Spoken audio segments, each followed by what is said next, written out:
Welcome to the BAPS Better Living Podcast. Thank you for choosing to spend your time with us today.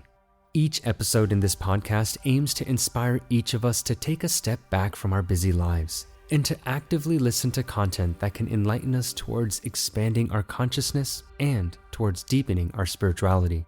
Listen in and let this episode inspire you. Let it encourage you to have fruitful introspections and, most importantly, let it help you be better and do better.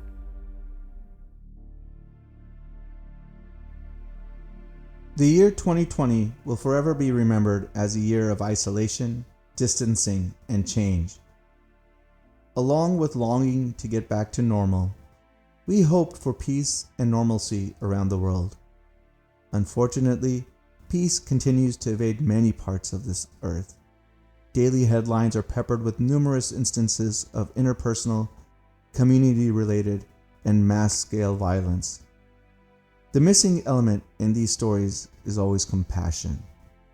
Without compassion, society devolves into a state of chaos, as evidenced through multiple genocides and atrocities throughout human history. Compassion is a necessity, not a luxury. Without it, humanity cannot survive. Yet, this virtue remains elusive. As individualism grows, so does the chase for personal success, pleasure, fame, and fortune.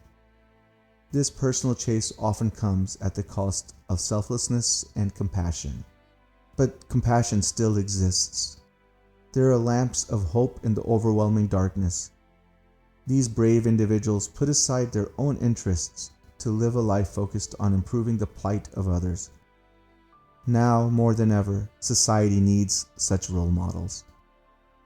For some, compassion develops through time as one matures and sees a more global vision.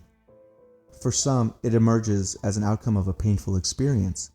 But for a few, it is built in. His Holiness Pramukh Swami Maharaj's compassion was not inspired by a life-changing or tragic incident that transformed his life. His loving and genuinely compassionate nature was innate to him. His eyes craved to see every single person happy, and his heart had space for each soul ever since childhood. His heart was the heart that loved every being. The compassion towards all was as natural to him as breathing. In the joy of others lies our own. In the progress of others rests our own. In the good of others abides our own. These words are not merely a credo or tagline given by Pramukh Swami Maharaj. It was his lifestyle. This mantra also became the guiding principle for his followers. It was not enough to just tolerate and forgive, to merely wish well of others, but rather it was imperative to contribute to their success. This was compassion in action, not sympathy and not even empathy. Feeling for others is one thing, but acting is a whole different thing. Success, happiness, and spiritual progress are only possible through sacrifice, forgiveness, and collective advancement. Individuals cannot progress without the collective progress and happiness of all members of society. This message was delivered by Pramukh Swami Maharaj at the United Nations Millennium World Peace Summit in the summer of 2000 in New York City. His remarks were applauded by world icons and religious leaders alike. When asked why this was remarkable, one religious leader said, "Pramukh Swami Maharaj's life is an extraordinary example of love and harmony. If the entire nation were to take a cue from him and live by those standards, it will solve all of our problems." Indeed, the answer to many of life's challenges lies in cultivating compassion in our lives. Pramukh Swami Maharaj dedicated his entire life to bettering the life of every person he came across. No one was to be left behind. Not only was every member of society deserving of love, respect, and dignity, but they deserved the same level of compassion. This eye of empathy and generosity extended to those well outside of his immediate circle of followers or community of Hindus and well-wishers. It was this compassion that led him to organize a massive humanitarian effort after the 1979 Morbi Dam collapse during the floods in Gujarat, India. He knew that the most gravely affected members of the community were Muslims and Dalits. He wanted to make sure that they were cared for in a way that allowed them to follow their own traditions and religious practices. He personally came to Morbi and walked through the mud-covered streets to distribute supplies and food grains. He instructed volunteers to construct closed tent and tin-style bathrooms rather than the more simpler makeshift restrooms so that each victim could have some privacy. These facilities were to be used by all, regardless of their stature or beliefs.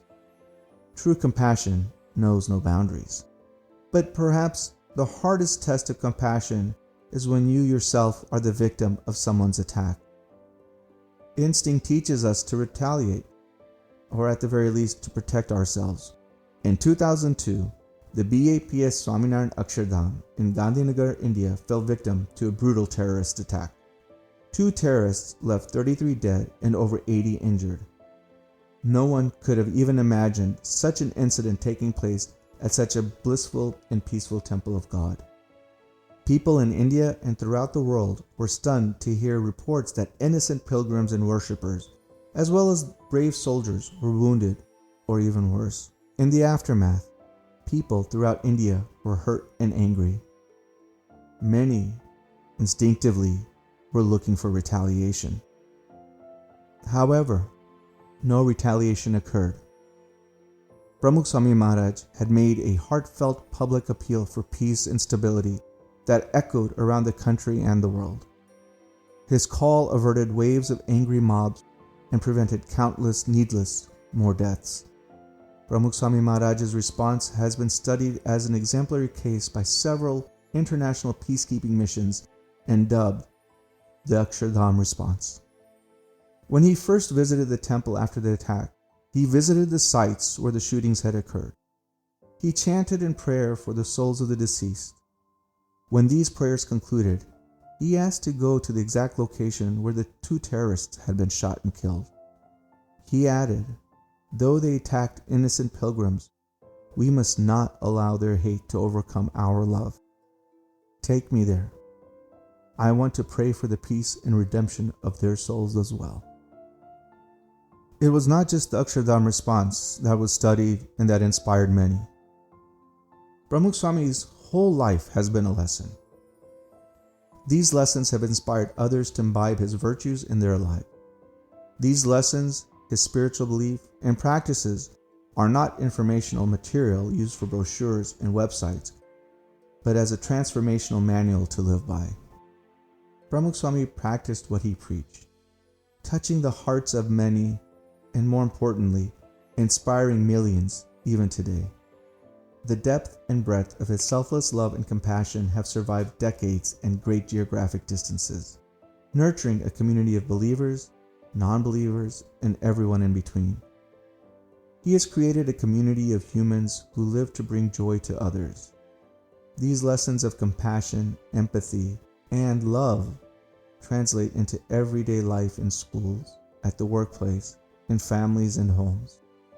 He is the inspiration for young school students raising funds through various campaigns towards blood drives and other humanitarian causes.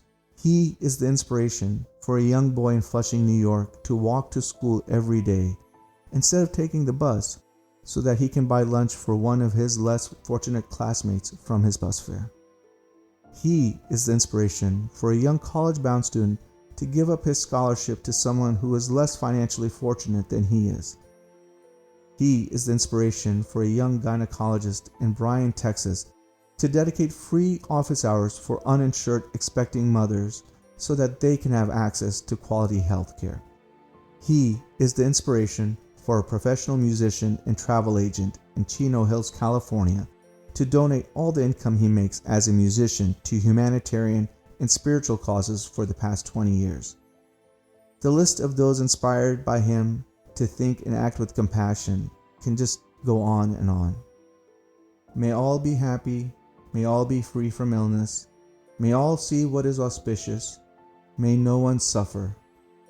If these words from the Upanishads form a prayer of compassion, then Pramukh Swami Maharaj was truly the epitome of compassion. He not only prayed, but also persevered until his last breath to bring each word of that prayer to life. This year, his centennial year, may our celebrations of his compassion help to bring more compassion in our lives, helping us to be more considerate, more kind, and more loving.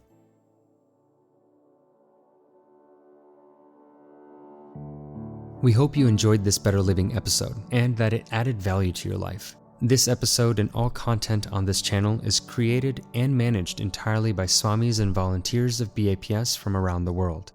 Our volunteers are continuously inspired by the sincere, transparent, and selfless lives of Pramukh Swami Maharaj, the former Guru of BAPS, and Mahant Swami Maharaj, the current Guru of BAPS. Their character, their teachings, and work have inspired millions of people across all backgrounds, faiths, and cultures throughout the world.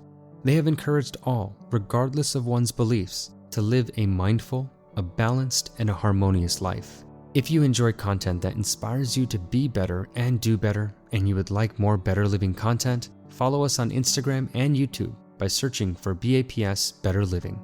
Thank you for choosing to spend your valuable time with us.